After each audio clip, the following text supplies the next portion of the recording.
Hello and welcome into the 24/7 Sports Football Recruiting Podcast. I'm National Recruiting Analyst Cooper Petagna alongside 24/7 Sports Director of Scouting Andrew Ivins, and we have a loaded show for you today. We're going to start at the top. Five-star offensive tackle Jordan Seaton, one of the best remaining uncommitted prospects in all of the country. He's got a decision that comes tomorrow. We'll preview that. We'll also grade the fits. A couple names you've heard out there. Willie Fritz to Houston, Kurt Signetti to Indiana, also Fran Brown to Syracuse. And then we'll have a couple minutes with our boy Matt Zenitz. He'll break down everything that's happening in the transfer portal and a lot more. But Drew, I believe apologies are in order this morning for one little thing. What you got? They are, Cooper. Kalen DeBoer, I think it was either on this show or maybe a story we wrote or the college football recruiting show. I brought up the fact that I thought Washington was kind of underachieving on the recruiting trail in the college football playoff, have a potential Heisman winner in Michael Penix, and then you look at that class, ranked 39th. It's like, they're not capitalizing on all this momentum. I take that back. I've dug into a few of these Washington commits with the early signing period right around the corner, and I like this class, Cooper. Noah Carter, edge rusher out of Arizona, 11 sacks here as a senior, played for a state title, also had 650 yards receiving. We just got him in the All-American Bowl. I think he's a dude, but he's not the only dude there. You got DeMarcus Davis, the quarterback commit. We have a high 3-star grade on him. I think he's got a projectable frame, promising arm, sneaky good runner, late bloomer. I like him a lot. And then finally, my man, Radamama Bubalavo. I think I nailed that pronunciation. Cooper, I dug into this guy this morning out of San Diego, led the state of California in sacks as a junior, 23 and a half. I think he could be a Power 5 offensive tackle if he wanted to. Could be a member of the class of 2025. He is that young. He's got a relative that's at Washington that'll be in that college football playoff. Bottom line, I apologize to Kalen DeBoer, friend of the podcast. I like this recruiting class, Cooper, and I think they're going to make some noise in the transfer portal as well, Washington. Hey, it's Gratitude Day over here at Paramount 24/7 Sports. We're us showing our thanks to Kalen DeBoer and the Washington Huskies. Also, a shout out to Courtney Morgan over there, another friend of the show, Director of Player Personnel. Just got promoted to GM. Courtney Morgan, congratulations. And like Andrew said, if you're a UW fan and you like what you heard, stick around. Matt Zenitz might have some news for you a little bit later in the show as well. Also, if you listen to the Oyster Boys on the podcast, why don't you come over to the dark side on YouTube? You can find us here as well, the Oyster Boys, every Tuesday and Wednesday on the 24/7 Sports Football Recruiting Podcast, 5 o'clock Eastern Time.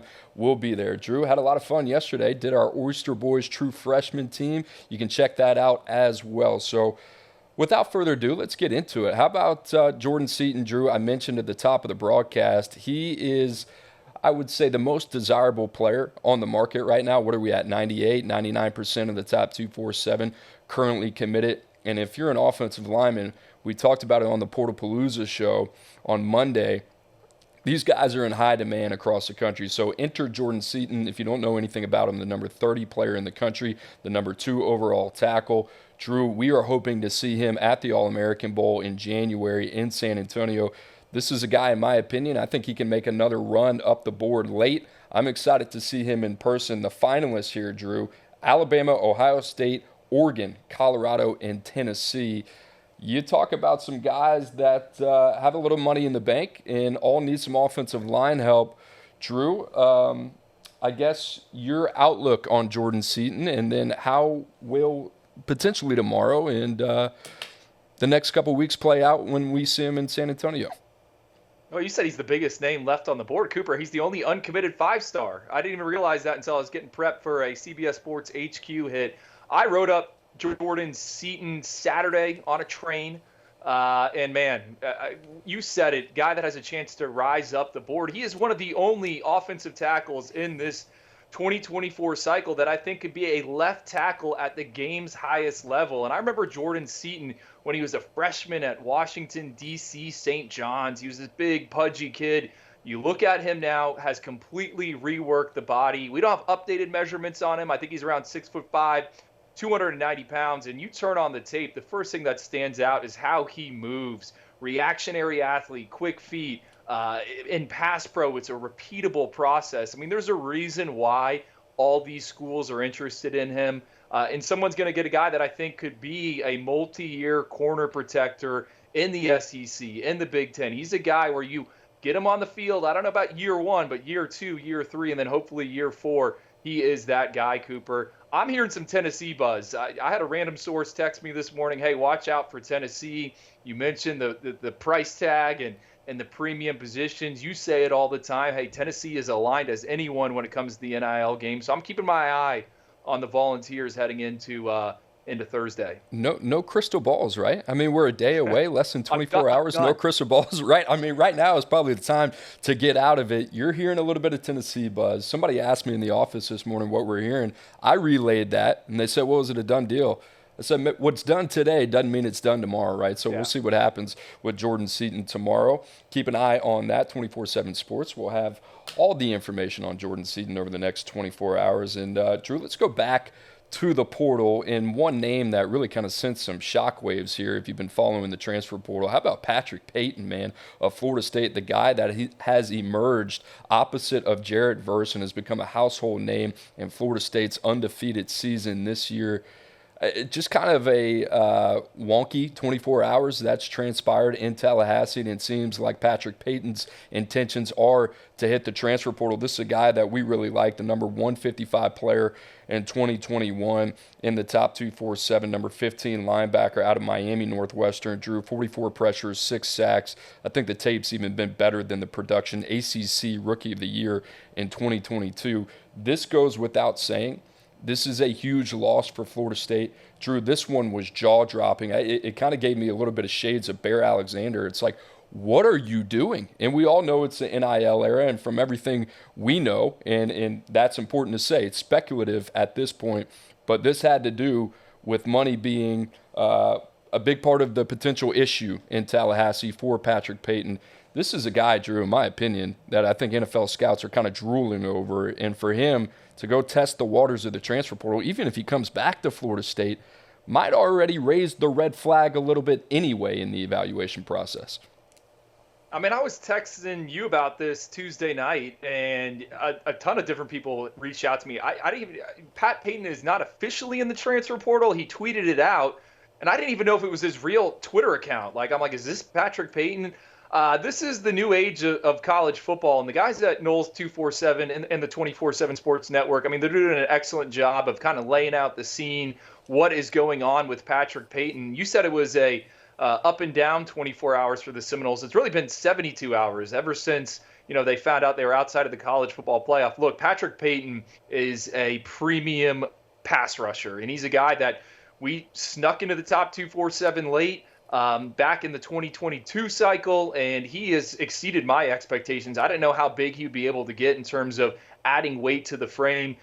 We saw flashes of it. ACC Rookie of the Year 2 years ago. Now he's playing opposite of Jared Verse. I mean, it's easy to see why he wants to test the market, but man, talk about getting after Florida State when they are down. Mike Norvell and his staff win an ACC title, find out that they're not going to be in the college football playoff, and then they're out on the road recruiting, so there's not really anyone home, that's having conversations with some of these players. I'm interested to see what happens. I wouldn't be surprised, if he ends up sticking with Florida State, but the new age of college football, you got to balance a roster, NIL and all that stuff. I mean, it's easy to see why these coaches want some guidelines in place. Yeah, it's a great example of, I would say, modern college football, what you have to deal with if you're Mike Norvell. You think about missing the CFP, being a Power 5 team that beat LSU the first game in the season. You've done that 2 consecutive years. Jordan Travis gets hurt. Later in the season, you beat Louisville, and guess what? You're still out of the CFP.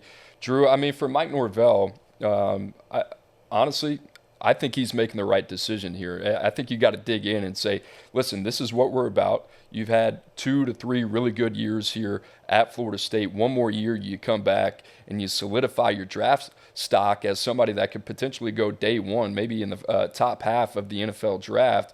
And yet we have a situation where Patrick Payton, I would assume, has been influenced by the people around him that are telling him, hey, you got to go test the market and you got to get top dollar now. We talked about this on Monday.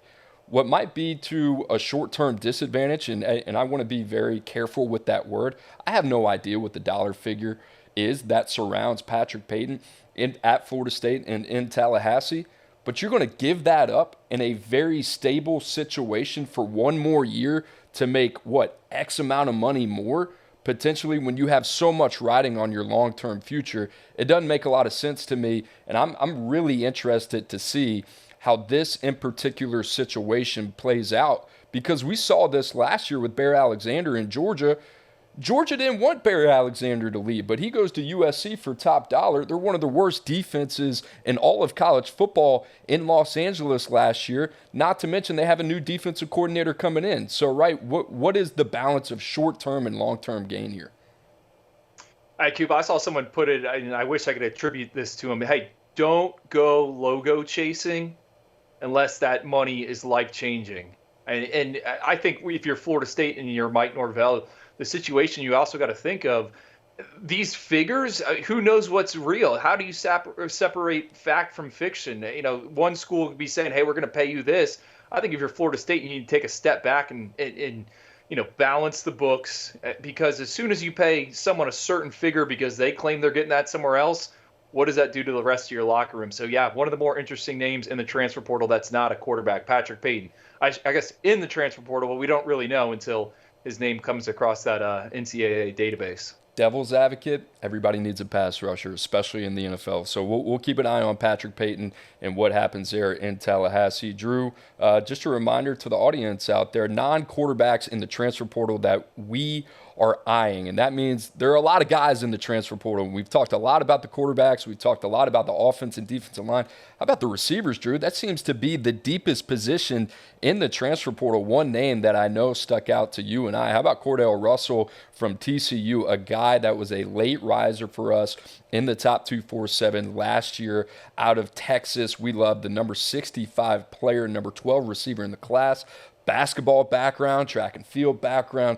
Big, explosive, strong frame. He only played 32 snaps at TCU this season. He had 17 of them against Nicholls State. Drew, this was a guy that was arguably one of the best players in attendance at the All-American Bowl in San Antonio.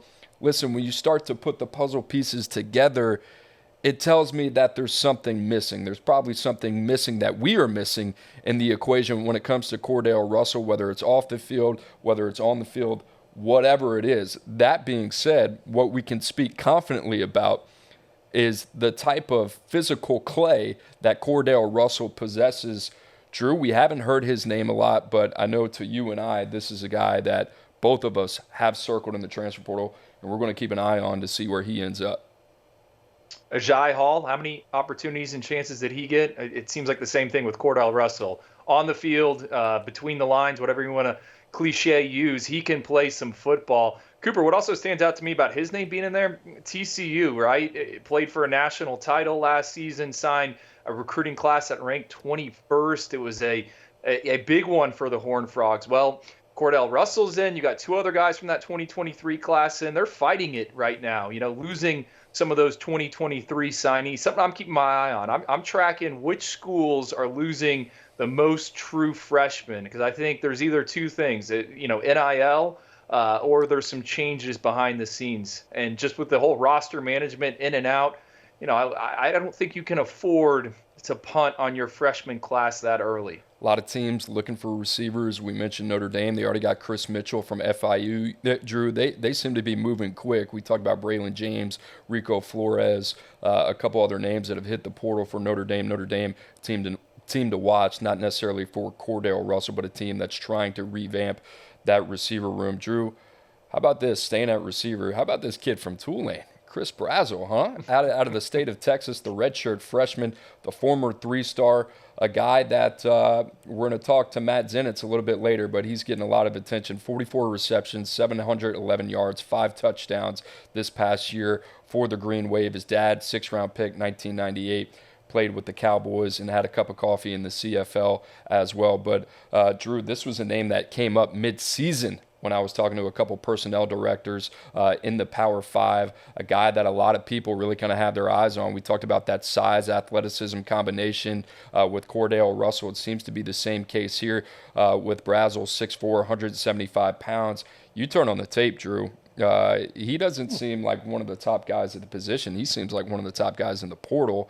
and it's really not a surprise that he is starting to garner major interest. Cooper, I watch a lot of Group of Five football, and you know what my favorite thing to do is when I watch Group of Five games is point out players that are Power Five talent. I always say, I'm like, that's a Power Five guy.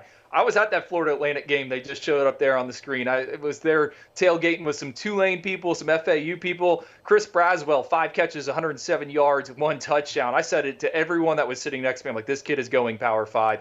He's the real deal. And going back to his recruitment, Gabe Brooks, our guy in Texas. I remember me and him talking at length about Chris. His dad, like you said, has played in the NFL, so the bloodlines are there, and he can go get the football. I think him at the catch point, the back shoulder, the midair adjustments. You don't see a lot of that, and he is someone that can also take a top off of defense. I've heard the same thing, Cooper. I think this kid is going Power 5. There's a ton of other names that are maybe ranked a little bit higher in the transfer portal right now. But I think if you're a college football fan, get familiar with Chris Braswell coming out of Tulane, like you said. And Willie Fritz, we're going to talk about him here in a little bit, headed to Houston. I wouldn't be surprised if that staff try to get him to be a Cougar as well.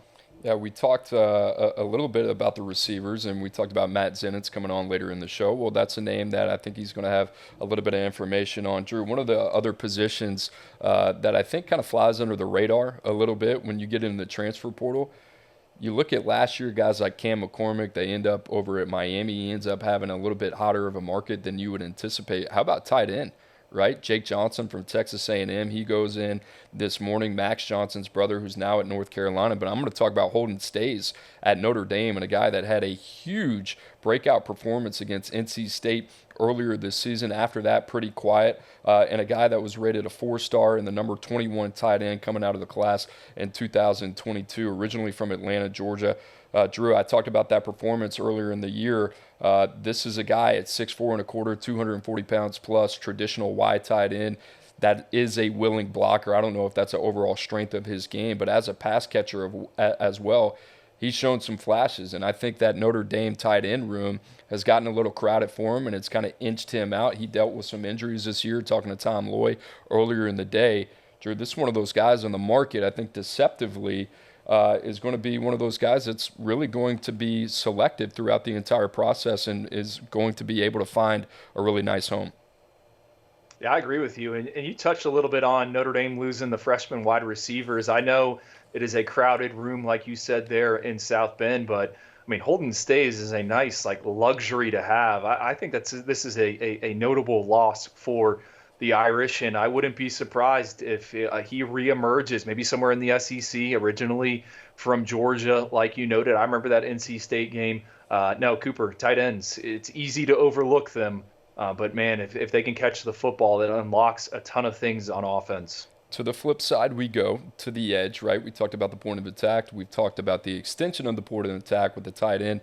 Now on the edge, Drew, it's hard to find pass rushers, as we always allude to. How about the Pancake Honcho's brother, Samuel Okunlola from Pitt? Drew, this guy, 3-star recruit, number 109 defensive lineman in the class of 2022. Also out of the state of Massachusetts. You might know about his brother, 5-star offensive tackle down there in Coral Gables, now with Mario Cristobal. Drew's got reported offers: Florida State, Washington, USC, Colorado, Mizzou, and a handful of others in the mix. 260 snaps this past season. He had 5 sacks as well. Drew, what do you like about this one? Yeah, he is like half the size as the Pancake Honcho, but he can play. I remember when he committed to Pitt, I thought it was quite the steal for Charlie Partridge. And Okunlola actually took official visits during the recruiting process to Georgia and Colorado before he settled on Pitt. Look, if Charlie Partridge wants a defensive lineman, there's a good chance that kid can play. And you see the offer sheet, not surprising in any way. I mean, this is the reality with the transfer portal. Everyone is looking for edge players, and he's one of the first premium guys that has entered. 14 pressures, 5 sacks, like you said, this season. We're going to see him, I think, at a college football playoff contender. Yeah, names like this, they don't hit the portal very often. Another kind of sneaky name out there. How about Charlie Partridge, man? You talk about Oyster Boy's favorite over there, up there in Pittsburgh. Does a tremendous job. All right, Drew, we talked about the beef. one of those seldom offensive tackles. There's not many offensive linemen in the portal, especially with a lot of name recognition and experience. How about this one? Ruben Unige. Hope I got that right, from Houston. He started 12 games at right tackle for the Cougars this season. He's played over 912 career snaps there as well. 3-star with an 86 overall grade, number 68 tackle. Played with a name that you might remember, Daniel Falalele, now with the Baltimore Ravens by way of the Minnesota Golden Gophers. Drew, I expect a market here. He's already picked up an offer from USC and Lincoln Riley. Yeah, I haven't seen anything written about Ruben anywhere, and I thought you guys might talk about him on the show Monday, but these offensive tackles, especially a guy that's played close to 1,000 snaps, I mean, he's on the older side, originally in the class of 2018, committed to Illinois, ended up in junior college, starts at Houston, and he's from IMG Academy. Like you said, I remember seeing this kid a ton when he was coming out, whether it be on the camp circuit or just practicing for the Ascenders. The market is going to be here. I mean, Anai Cornelius, the kid out of Rhode Island last cycle, ends up at Oregon, starting games for them, one of PFF's top linemen. File this one away, especially if your team needs a corner protector, because he's a veteran and he's going to be able to give you some minutes, and I think everyone is searching for that. So there you go, some of the top names in the portal outside of the quarterback position. I know we always love to talk about the quarterback position, but there's 21 other guys on the field that got to suit up. Your team is probably in the market for one of those guys. So if you enjoyed that discussion, guys, 24/7 Sports, the YouTube channel, that is the place to come. Tuesday and Wednesday, you know who to find. That's me and Andrew. How about Monday and Thursday? That is a recruiting show. Emily Proud holding it down on Monday. Also Thursday as well. A little bit more slanted towards the transfer portal recently, but that's every Monday, Thursday, 5 o'clock Eastern time. Make sure to tune in. Time to grade the fit, Drew, for the new hires, one of my favorite segments. And just a reminder to the audience, this is widely based on recruiting potential and recruiting outlook as well. And Drew, not a lot of household names, but if you listen to the show, you all know we love Slick Willie Fritz, one of my favorite guys. How about this dude, Drew? 23-4 over the last 2 seasons at Tulane. They win the Cotton Bowl in 2022. The emergence of Michael Pratt, a name that you might know at the quarterback position. He has been a head coach for the last 31 years of his career. He is 62 years young. Willie Fritz, Drew, coming over from Tulane. I don't know about you, Andrew. I gave Willie Fritz an A+. I have been banging the gavel for this dude for a long time. I love him, friend of the pod. We had him on the show. Maybe that got him a little bump. I don't know. But, Drew, in terms of talent identification evaluation, I think Tulane is one of the more underappreciated, maybe the most underappreciated program in the country. The job that they've done, we've seen Tajay Spears in the NFL, now with the Tennessee Titans. How about Mekhi Hughes this last year, freshman from Birmingham, 1,000-yard rusher. We're going to talk about the running back position a little bit later. But, Drew, he earns an A+. The only other A+ I gave that to was the Danimal. So now you know how I feel about Willie Fritz. Yeah, I gave him an A. And the thing that stands out to me, number one, he drinks, what was it, Natty Light or Miller Light? Natty Light, big Natty Light guy. We got to get that. We got to get that right. Yeah, he's well, I don't know what the official beverage partner is for the Houston Cougars, so maybe he's going to change his light beer choice. No, he's a great individual in his recruiting department. I admire them. And this past NFL draft cycle, all 32 teams were at Tulane. You brought up the running back, the linebacker that got drafted. What about Michael Pratt? I mean, he's going to be selected. Already got an invitation there for the Senior Bowl. He's also got the slogan, recruit, retain, develop. And if you've kept an eye on Tulane recruiting, I know there's not a ton of people, but in this space we have to. 2 cycles ago, they lost Gabe Akis late. He flipped to Illinois, freshman All-American. Who else did they lose? Jalen Lucas. Yeah, Jackson Smolik, C.J. Donaldson. Now he's going to the Big 12. I think the ability to hold on to these guys is going to be awesome to watch. And I think they're a talent identification in a fertile recruiting area like Texas, I mean, watch out in the Big 12. We talked about it recently. These guys have been on the wrong end of the new age of college football, right? We talked about roster defense. How about that receiver we just talked about that everybody's trying to figure out where he's going? Michael Pratt, we saw that last year. Was he going to enter the transfer portal? It seemed like Florida was kind of tempting him. We'll see even if he ends up in the NFL this year. He's got a Senior Bowl invite as well. So I think Houston, Drew, now in the Power 5, Willie Fritz, he knows that area well. He's originally from Kansas. He coached at Sam Houston State, Central Missouri too, Blinn College there in the JUCO ranks. That's not nothing, right? It's important to be connected there. I mentioned that. I think people are going to learn very quickly about the type of personnel mind Willie Fritz is at the University of Houston. And that guy that is running that department, no other than his son, Wes Fritz, who does a tremendous job there too at Tulane, now at Houston. I'm excited to see what Houston can be able to do now with all the resources in the Big 12 and the Power 5 program. And Drew, the other thing I'd like to say, a lot of people from New Orleans that I know that are really sad about Willie Fritz leaving. Guess what? That job has never been more desirable than it is now in New Orleans. A lot of really good candidates out there. Joe Sloan, Blake Baker, a couple other names as well that want to throw their name in the hat for that one. So I think Tulane, it's all about leave it better than you found it. He certainly did that. Willie Fritz is a winner. So double A's from the Oyster Boys, Willie Fritz on the board. But we're not done yet, Drew. Your first in-home visit, right? We all know it's a contact period. We're in December. It's the craziest time of the year. Who you going in home with first if you're Willie Fritz? Carson Gordon, athlete, quarterback commit for UCLA out of the state of Texas. Tulane staff offered this kid when they were in New Orleans.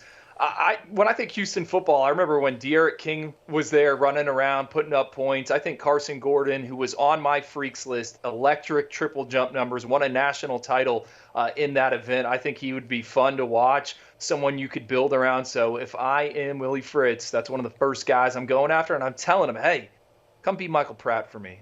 Super dynamic dude in Carson Gordon there. So excited to see what happens there. UCLA, Chip Kelly, I don't know how much longer that's going to last, that marriage out there. Now in the Big Ten, Drew, for me, I'm going Frankie Arthur, the brother of Adrian Peterson, the All-Pro, the soon-to-be Hall of Famer as well at Oak Ridge. He is only 40 minutes away from the University of Houston's campus. This is a guy who rushed for over 1,200 yards as a senior, 17 touchdowns, 9.1 yards per carry as a junior. Drew, I just talked about Tajay Spear, who's having a really solid rookie year with the Tennessee Titans. That was a great find for Tulane back then out of Ponchatoula High School. Homegrown talent. You can't let talent like Frankie Arthur, who's right there in your backyard, and if you're within a 1 hour radius, I'm going to say it's your backyard. Gus Malzahn, who's now in your same conference in the Big 12, come into the state of Texas and nab a guy like that. So there you have it, Carson Gordon, Frankie Arthur. We'll see what Houston does. Only a couple weeks to really get that show up and running there, and we'll see what happens with early National Signing Day. Drew, Indiana, Kurt Cignetti, 62 years old as well. I mean, hey, these guys in their 60s, man, they're still balling. Kurt Cignetti coming over from JMU, 52-9 from his time at JMU. 119-35. He also coached at IUP and Elon before being hired by James Madison in 2019. Frank Cignetti Jr. Senior, not junior, senior. We'll talk about junior in a second. His father, Kurt Cignetti's father, he won 199 games as a head coach at West Virginia in IUP. He's in the College Football Hall of Fame. Frank Cignetti Jr., a lot of Cignettis around here. He's got a long list and a long resume of places that he's been throughout his college coaching career. Drew, you go all the way back. Kurt Cignetti, 2007. He was on Nick Saban's initial staff in Tuscaloosa, receiver coach, recruiting coordinator, Julio Jones, Mark Ingram, all those guys. You start to dig in on Kurt Cignetti a little bit more. And the other thing about Kurt Cignetti, I don't know if you saw it, Drew. He spoke at halftime of the Indiana Hoops game. Guy fires me up. Comes out there, Purdue sucks, Michigan sucks, Ohio State sucks. Hey, man, that's one way to get the people rally behind you. I gave this one a B+, Drew. I kind of dug in. I think this one is maybe, I don't want to say unconventional, but similar to Willie Fritz. It's a long resume of a guy that's been there, done that. It's not sexy. It's not going to get all the headlines. But if you're at Indiana, I think you got to get a little creative. I don't mind this hire at all. Yeah, I gave it a B. I mean, just looking through the lens of recruiting, and you mentioned him working at Alabama. He's got the Saban dust, primary recruiter on Mark Ingram. He can always walk into a recruit's living room and bring that up. Hey, I was the guy that got Mark Ingram to play for the Crimson Tide. I think it's an interesting situation just being there in Bloomington. The state of Indiana produces on average just 4 NFL draft picks a year. Is he going to try to get into Ohio? Do you go up into Michigan, down into Tennessee? I don't know. But I'm ready, and I think he's got a plan because we saw some of that at James Madison. D'Angelo Pons, who was on our freshman All-American list, that was a find for James Madison down in the state of Florida, more specifically South Florida. So I'm here for it. I like it. Interested to see how the roster comes into focus and what the plan is and where they're going to supplement in terms of poaching maybe some skill and perimeter talent. All right, the Oyster Boys, we have a couple ideas. It seems like you and I are a little bit concerned about that quarterback position, but good thing is, Drew, we're on the road this week, right? We got an in-home visit. Who's your first in-home visit with? I'm going with Danny O'Neal, the former Colorado quarterback commit at Indianapolis Cathedral. He's an Elite 11 finalist. This guy has won a ton of games on Friday nights. And, the new staff at Indiana, they're already making a move on Alberto Mendoza, quarterback down at Miami Columbus, who was committed to them at James Madison. I like Mendoza. His brother played this past season at Cal, has exceeded expectations. But to me, why go all the way down to South Florida when you get this kid who is similar in some ways? And I think it's a type of recruit that the fan base could rally around a little bit, Danny O'Neal. So that's who I would call. I think they got to figure out the quarterback position right away, and I think you agree with me. Yeah, I'm going to go quarterback as well. I'm going to go with Duke quarterback commit Tyler Cherry out of Center Grove in Indiana, another guy in the home state. I think if you're Curt Cignetti, this kind of makes sense, right? A big signal caller with a lot of redeeming traits and developmental upside. They got to get that quarterback position there right for the Hoosiers, Drew, the number 6 player in the state of Indiana, number 22 quarterback. This has been a guy that I think a lot of us really kind of behind the scenes have kind of locked in on, been pretty fascinated to see what happens with him with the departure of Mike Elko from Duke. Indiana, Curt Cignetti, you kind of walking in this situation. It's all about taking advantage of opportunities. Sometimes those opportunities fall in your lap. So whether it's Danny O'Neal or whether it's Tyler Cherry, we'll see what happens with Indiana. But a B+ and a B for Curt Cignetti, not bad for the Hoosiers. The last one here, Fran Brown, Syracuse, Drew, a little bit of a surprise. 40 years old, 20 years younger than the other guys that we just mentioned, so a little less experience. A guy that's worked for Matt Rule at Temple, Baylor, Greg Schiano at Rutgers, if you're not familiar with him. He's got his PhD in coaching defensive backs. This is what this guy does. Played at Western Carolina, also had a cup of coffee with the Cincinnati Bengals. Drew, this one was a fascinating hire for me. Fran Brown from Camden, New Jersey. I should mention that as well. 24/7 Sports #1 recruiter, as you see on that graphic there. Last 2 years with the Georgia Bulldogs has done a tremendous job with that defensive back room. If you know anything about Fran Brown, followed his work as a defensive back coach going all the way back to his time at Temple with Matt Rule. It's always been about height, weight, speed. It's always been about traits, right? So especially over the last 2 years, you look at that Georgia defensive back room and especially that cornerback room, all those guys check a lot of boxes. So he's already making some waves. He brought Elijah Robinson over, defensive line coach from Texas A&M, who had every opportunity to stay at A&M in the SEC as an associate head coach. Matt Zenitz reported that on this show just about a week ago, that was a possibility of happening. That does. Drew, I don't know about the coaching chops overall, and I don't know a lot about Fran Brown. I do the position coach. This is a pretty intriguing hire. You bring over Elijah Robinson. You've seen some of the names already that have been attached to Syracuse. I'm going to give this one a B, and I like the developmental upside here. I typically tag that phrase onto a player, but Fran Brown, like I said, a little less experience, I think, overall, and especially administratively. I think that's the biggest question mark, but in terms of talent acquisition, if you're Syracuse, I don't know how much better you could have done. That's exactly what I had written down. That's why I gave him an A. I don't know if they could have hired someone better in terms of just being a recruiter. And I think Syracuse needs that. They need an influx of talent there. I think Fran Brown has the chance or the potential to lock down the state of New York. Now, there's not a ton of kids that come out of there, but he's from New Jersey. That's where he's rooted. I think he could be a thorn in the side for Greg Schiano and Rutgers. I mean, we'll see how the next few years go, but why couldn't they go head to head with Penn State and some of those other schools that recruit the region like Pittsburgh and so I'm here for it. And I think the other thing that stands out about Fran Brown is I think he's going to have a ton of success in the transfer portal. I mean, hey, any guy that leaves Georgia, you would think that Syracuse is going to be in the running. And he's a guy that's all about relationships. I mean, listen to anyone that has worked with him or covered him. I've interacted with him. I mean, he is good. He is a closer. And I think they're going to have some splashes here before this signing period. And I think there's a chance that he's going to elevate the floor of that roster with the developmental takes. You mentioned it, working for Matt Rule. He understands, look for traits, and I think that's what you needed at Syracuse, someone that is going to take their calculated shots on prospects, and sometimes those guys are going to hit big. I talked about Greg Schiano. He worked for him at Rutgers, right? I think those two are going to get even more familiar with each other. And how about this one? Your first in-home visit for Fran Brown. Corey Duff, the number one player in New York. Talk to us, Drew. Yeah, I actually think he's going to visit Syracuse this weekend officially. I had someone tell me that.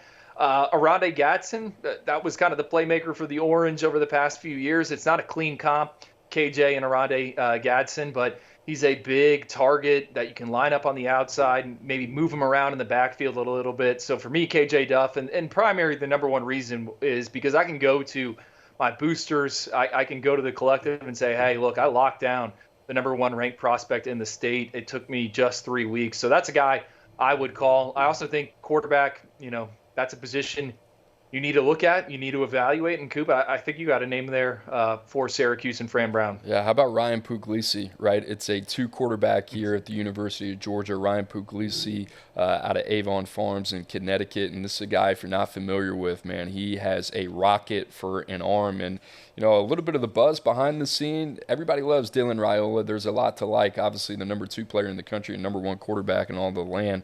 But there is a lot of optimism around Ryan Puglisi. And, Drew, we kind of talked about this. We didn't know what was going to happen with Georgia's quarterback room. They're taking 2 arms. Brock Vandegrift now in the portal. He's already committed to Kentucky. Puglisi would be number 4. I'm assuming Gunnar Stockton sticks around. Typically what we see now with these quarterback rooms, that number is pretty much 3. 3 guys on scholarship. 2 gets a little bit dicey.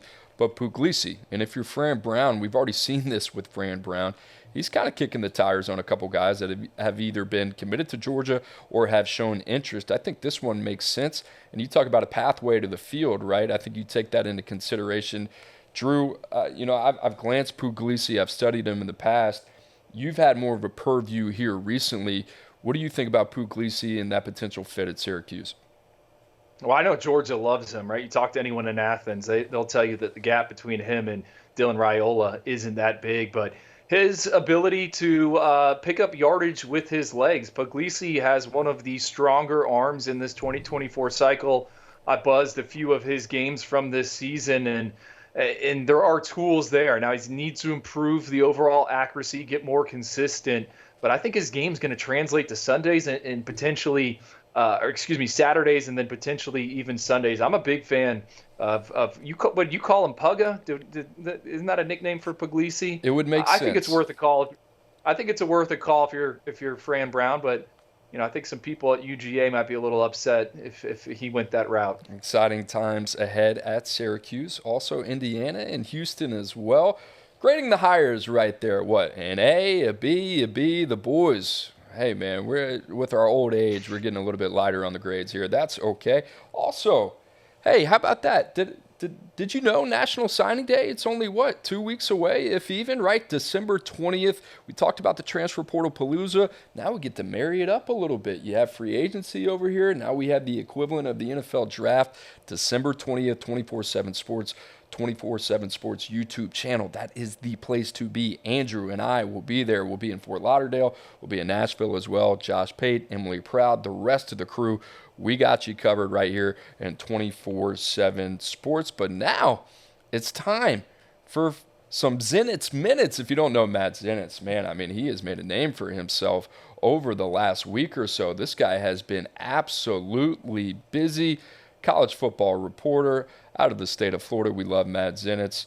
Matt Zenitz, we're going to start with a little Matt Rule quote as we bring this up. I'm going to read it to you, and I want your reaction. You got to tell me whether or not this is real or not. But we're talking about quarterbacks and how much these guys are getting paid. Matt Rule is out there recently talking about, hey, I think the number for a quarterback right now is anywhere from $1.5 million to $2 million. Matt Zenitz, you're the dude. You're plugged in. Is Matt Rule, is he right? I mean, where are we at on this? What do you think? Well, the good thing with quarterbacks at this point is I feel like they're getting smarter and smarter, where there's a recognition at this point with those guys, what Cooper Petagna and Andrew Ivins are making. And I think they want to be in line with that. So I think that contributes to the motivation to be somewhere in that range, first and foremost. The thing I will say, I know of at least one prominent quarterback who's currently in the portal right now who definitely looking for not only that, but maybe even a little bit more than that, like more in the few $1 million type range. I don't think that he's necessarily alone in terms of looking for at least a couple $1 million. Some of the money figures in the last couple of years, I think you would be surprised by that some top tier quarterbacks haven't necessarily been in that kind of range. But at the same time, that's been something that's come up on my end some recently, that some of the current free agents are at the very least going to be in the seven figures, and some could exceed $2 million-ish if they end up getting what they're looking for, which again, fortunately for them, if they do accomplish that, will put them more in line with Andrew Ivins and Cooper Petagna. The main motivation there, keeping up with you guys. Start warming up that arm right now, baby. The lefty, I still got it in me. Matt, let's talk about that a little bit. You talked about some of these names at the top of the board, and I'll allude to them. How about Cam Ward, Dylan Gabriel, Will Howard? Those are really the three. You throw in Kyle McCord, who entered on Monday. What's the latest with some of those guys and what you're hearing about potential destinations?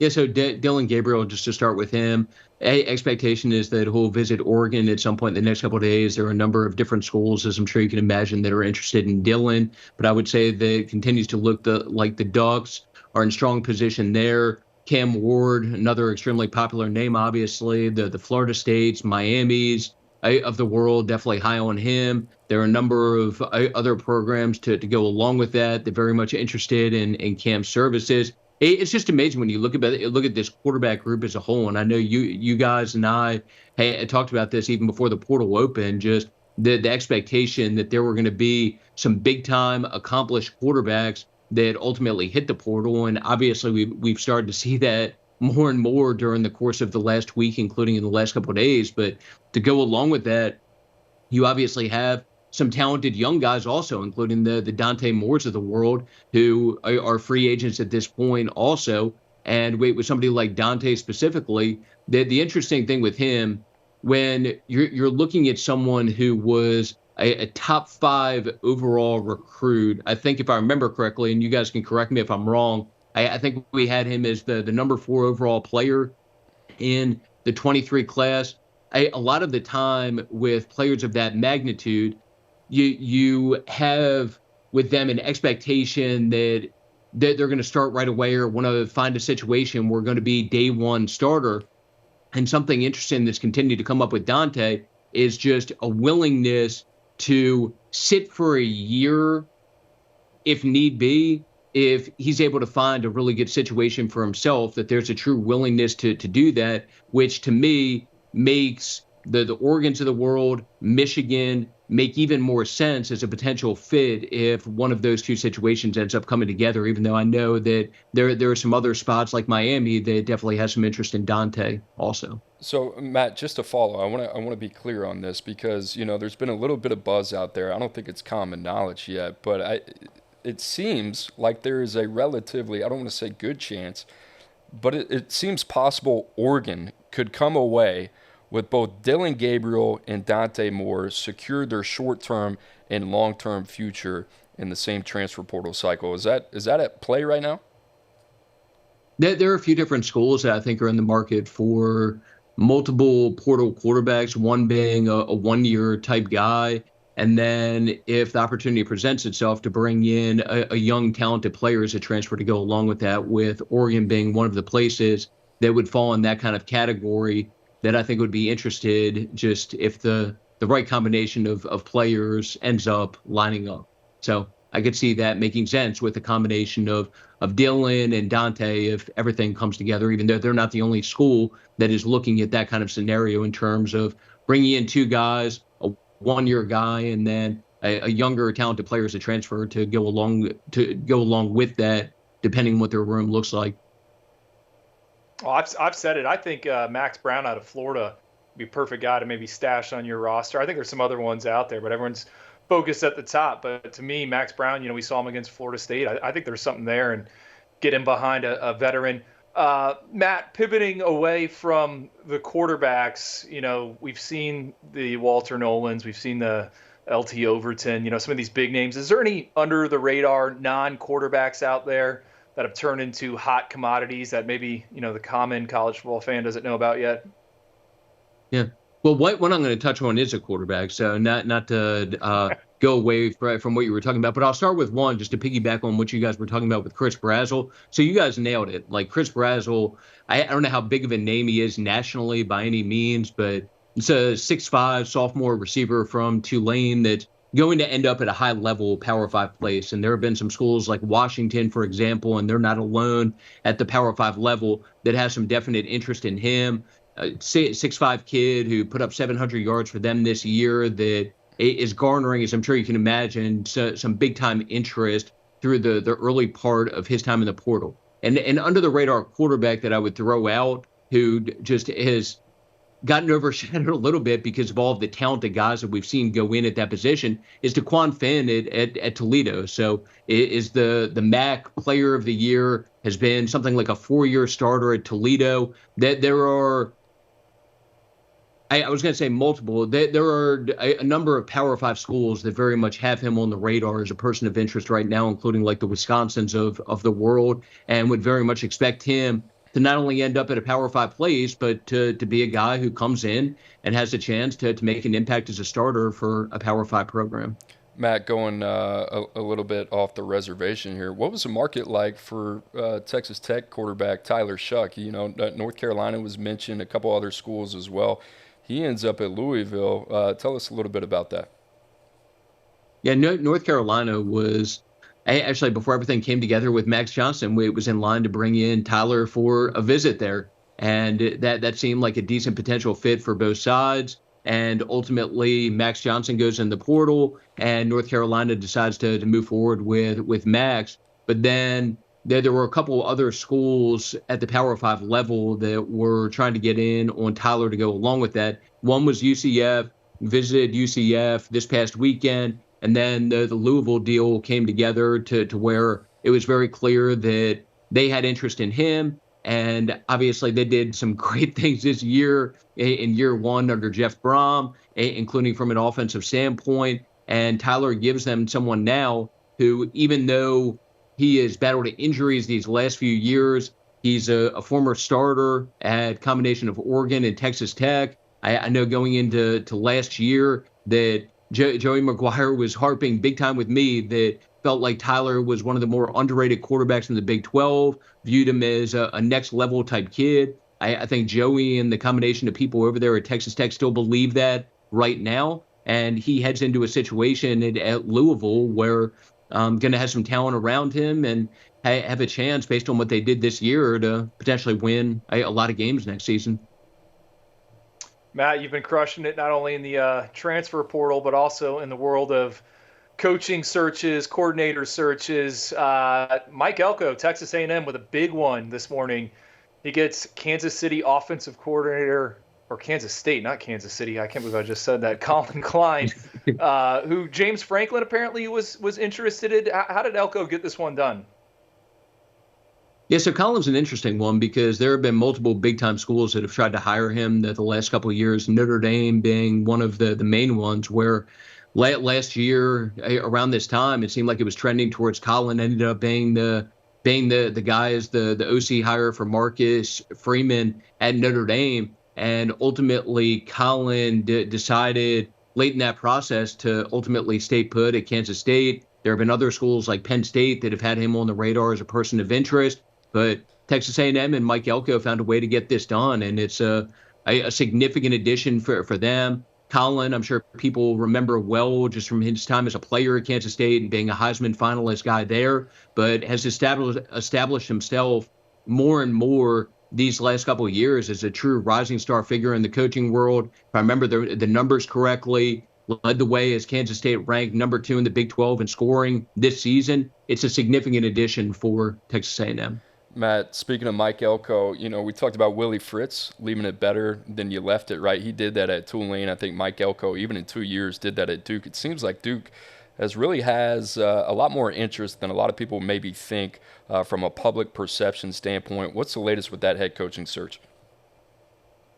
Yeah, so I believe we're interviewing candidates in Vegas at, I'm forgetting what event it was, maybe National Football Foundation deal that they were having out there. Either way, they were talking to candidates out in Vegas in recent days. One of the names that has continued to come up on my end in terms of the Duke job is at the very least being on the radar is Manny Diaz. There have been other names that have come up as people of interest, whether it's been John Sumrall at Troy, who's been in the mix for a couple of things already. This cycle, Jim Knowles has some ties there, has done a great job as the DC, as Ohio State. There's been a few of the names coming up on my end, even though by no means am I saying 100% that any of those three are getting the job at this point. I just know that there's been a few of the names coming up on my end consistently. Matt Zenitz, you were the man. Thank you for stopping by, chatting with the boys. And Zenitz Cave back home in Florida looks good, my man. Love it. We'll see you next week. All right. Thanks, brother. Appreciate that. Andrew, a lot to unpack there. Zenitz coming in and dropping a lot of nuggies on us. I want to start at the top. My reaction would be, and I asked this question, and I try to get Zenitz maybe a little bit out of his comfort zone a little bit to see if he would give me an answer. If Oregon pulls off Dillon Gabriel and Dante Moore in the same cycle, your reaction to that would be what? What's the bankroll? You're a huge Dan Lanning guy. I'm a huge Dan Lanning guy. We keep mentioning what they're doing at the point of attack and the defensive line class and the offensive line class, the move to the Big Ten. And I think we're confident in the talent acquisition at those positions. And the big question for us, what is going to happen at quarterback? Michael Van Buren was committed. He decommits. I don't think we're the biggest fans of him. They also got Luke Moga in the boat, Austin Novosad there. But, man, you add those two, there is no questions about, what is the biggest weakness for Oregon. I think right now it's quarterback, but, man, if they can stack those two on top of each other. We haven't seen – has anyone done that before? Is that – I don't think so. It might have been done theoretically, but in terms of that nature of those two high-level quarterbacks, you got Gabriel, who started 49 games, and you got another guy who's also started some games and a top five player, as Zenitz has alluded to. I mean, no, I don't think anybody has layered their long-term and their short-term vision in one cycle like that at that position. It'd be like that photo from Alabama when Tua is standing next to Jalen Hurts, who's standing next to Mac Jones, right? Well, think about that. I mean, if you go from Bo Nix to Dillon Gabriel to Dante Moore, that's exactly the type of situation that you want. We also mentioned the fact that we love what Dan Lanning is doing, not only through high school, but the transfer portal as well. And if he was able to pull this one off, that is obviously going to steal some headlines and some attention over the next couple of weeks. So we'll see what happens there. We'll keep an eye on that. We'll keep an eye on Michigan as well. Drew, the other one that I want to talk about, this guy has become a little bit of a darling over the last hour for us, but our guy Brazel out of Tulane, right? And Washington You think about that, Will Rogers has been connected, the Mississippi State quarterback, a guy that I think would make a lot of sense after Michael Penix Jr. You bring in a receiver like this. Rome Odunze is out of there, right? Potential first-round draft choice. We'll see what happens with Jalen McMillan. Jalen Polk, another guy that they had a lot of success with coming over from Texas Tech. We'll see what happens with him. But, Drew, how about Washington? If they were able to get this one done, that would be huge.